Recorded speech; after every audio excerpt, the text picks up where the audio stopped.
हमारे प्रधानमंत्री भी बच्चों से मन की बात करते,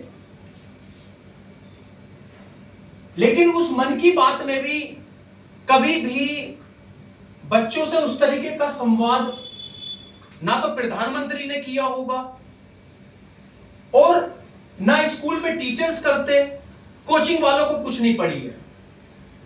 लेकिन आज जो मैं संवाद कर रहा हूं, ये बच्चों के साथ, बच्चों के बीच में खड़ा होकर बच्चों के लिए, और ये संवाद जरूरी है क्योंकि इस संवाद में इवन पेरेंट्स भी नहीं कर पाते।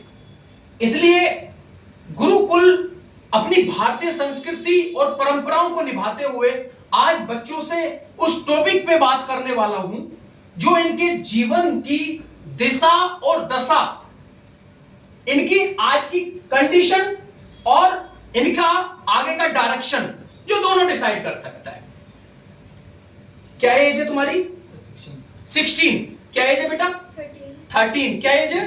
16। एज 16, 17, 16, 15, 15, ऑलमोस्ट 15, 16, 17, 18 साल के एज के ग्रुप के बच्चे मेरे साथ बैठे हुए हैं। सबसे पहला, इनको अपने जीवन में सबसे पहली चीज जो इन्हें इस समय भटकाएगी, ये कुछ भी सोशल मीडिया के थ्रू, अपने मोबाइल्स के थ्रू या फिर आज के ग्लैमर को देखते हुए ये बच्चों का जो मन है सबसे ज्यादा भटकता है। क्योंकि ये बच्चे, यदि आप लोगों ने 18 से 20-22 साल तक अपने मन को खूंटे से बांध दिया, मतलब ये मन गंदगी में जाएगा। अब कहोगे गलत क्या?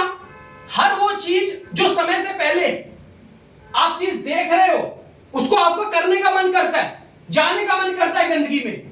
आपको नहीं जाना, आपको अपनी ज्ञानेंद्रियां, अपनी आंखों पर नियंत्रण रखना है। क्योंकि हम जैसा देखेंगे हमारे दिमाग में, शरीर में वैसा जाएगा। अरे हाँ या ना बोलो मेरी बात। मैं कोई प्रवचन नहीं दे रहा हूं, लेकिन यदि तुमने ऐसा नहीं किया, उसके दुष्परिणाम तुम्हारे साथ साथ तुम्हारे मां बाप को भी उठाने पड़ेंगे। उसके दुष्परिणाम, गलती तुम करोगे, भुगतना मां बाप को पड़ेगा। जैसे कि एक लड़के ने किसी लड़की को गलत कमेंट कर दिया, समझ रहे मेरी बात, तो क्या होगा? पूरा समाज आके उसकी पिटाई करता है, पुलिस उठा के उसको थाने में लेके जाती है और पूछते हैं कि बताओ इसका गुनाह क्या है। क्या आप बता पाओगे समाज को कि तुम किस गुनाह में जेल गए थे, किस गुनाह में तुमको चप्पल पड़ी, किस गुनाह में तुमको गालियां पड़ी? नहीं बता पाओगे ना, क्योंकि वो गुनाह बताने के लायक ही नहीं है। लेकिन वो गुनाह हम लोग कर देते हैं। अरे हाँ या ना? हो कैसे जाता है वो गुनाह? क्योंकि हम इन आंखों से गलत देखने की प्रवृत्ति, जो बॉडी के जो हार्मोन्स है वो डेवलप होते हैं 15, 16, 17, 18, 19 इयर्स की एज में। अरे हाँ या ना? तो हमें संयम, सदाचार का पालन करना पड़ेगा।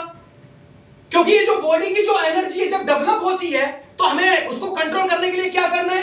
सुबह 5 बजे 6 बजे उठिए, 2 किलोमीटर 3 किलोमीटर 5 किलोमीटर की रेस लगाइए, ठीक है? और जब भी मन भटके तो तुम्हारा सबसे बड़ा साथी तुम्हारा क्लासमेट नहीं है, तुम्हारा सबसे अच्छा साथी, तुम्हारा बेस्ट फ्रेंड, जिसको तुम आज की डेट में गर्लफ्रेंड और बॉयफ्रेंड का नाम देते हो, वो है तुम्हारे मदर और फादर।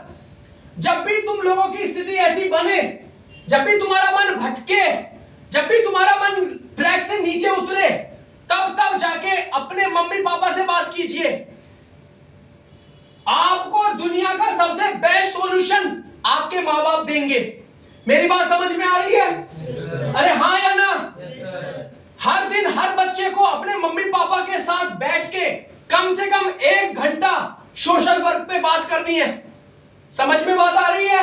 डेली गुरुकुल की परंपरा के अनुसार हर बच्चे को अपने मम्मी पापा के पैर छू के आने, गुड मॉर्निंग, गुड आफ्टरनून, प्रणाम हर बच्चा करके आएगा, सुबह करके भी आएगा और यहां से जाने के बाद भी करेगा। अरे हाँ या ना? बात समझ में आ गई मेरी बात? ठीक है। कोई भी बच्चा गाली का इस्तेमाल नहीं करेगा एक दूसरे से बात करते हुए। छोटे बच्चे बड़े बच्चों से सम्मान के साथ और बड़े बच्चे छोटे से एकदम प्यार से शालीनता के साथ बात करेंगे। मेरी बात समझ में आ रही है कि नहीं आ रही है? ठीक है। और सबसे बड़ी बात कि आप लोग फोन चलाते हैं या फिर सोशल मीडिया या फिर आप किसी स्क्रीन का इस्तेमाल करते हैं, तो आप मात्र उसमें 15-20 मिनट आधा घंटा जस्ट एज फन उसको यूज कर सकते हैं, ठीक है ना। बाकी किसी और सहायता के लिए सोशल मीडिया या फिर कोई भी स्क्रीन का काम बिल्कुल पूरी तरीके से बैन कर दीजिए। बोलो हाँ या ना? yes, मैं सिर्फ आप लोगों से कह रहा हूं, सदाचार, संयम, ब्रह्मचर्य का पालन कीजिए। मैं फिर कह रहा हूं, स्वामी विवेकानंद जी ने कहा था कि जिस भी व्यक्ति ने अपने जीवन में ब्रह्मचर्य का पालन कर लिया, उस इंसान से बेहतर इंसान इस दुनिया में कोई सा भी नहीं है। यदि आपने ब्रह्मचर्य का पालन किया, ब्रह्मचर्य क्या होता है? सच बोलना, सत्य की राह पे चलना, इन आंखों से, इन ज्ञानेंद्रियों इंद्रियों से गलत नहीं देखना। मेरी बात समझ में आ रही है कि नहीं आ रही है? हम जैसा देखते हैं वैसा ही हमारा मन उसको डिकोड करता है और वैसा ही हमारा कर्म उसको करने का मन करता है, लालसा करती है, ठीक है ना। तो हमें अपने जीवन में ब्रह्मचर्य का पालन करना है, अपने मम्मी पापा के साथ डेली बैठ के अपनी डेली की प्रॉब्लम्स को डिस्कशन करना है। अब तुम कहोगे कि क्या ये बात मम्मी से करने की है, पापा से करने की है? यस, उन्होंने तुमको पैदा किया है, उन्होंने तुम्हें पैदा किया है। मैंने अपनी जिंदगी के 20 साल, जब मैं शुरुआत में, जिसको हम लोग जवानी कहते हैं, जब मैं 18 साल का हुआ, 19 साल का हुआ, 20 साल का हुआ, तो मैं अपनी मम्मी और पापा से हेल्प लेता था कि भाई इस दौर से कैसे निकला जाए मम्मी पापा, क्योंकि ये जो उम्र है जिसको हम लोग जवानी कहते हैं, ये हर एक की जिंदगी में आती है।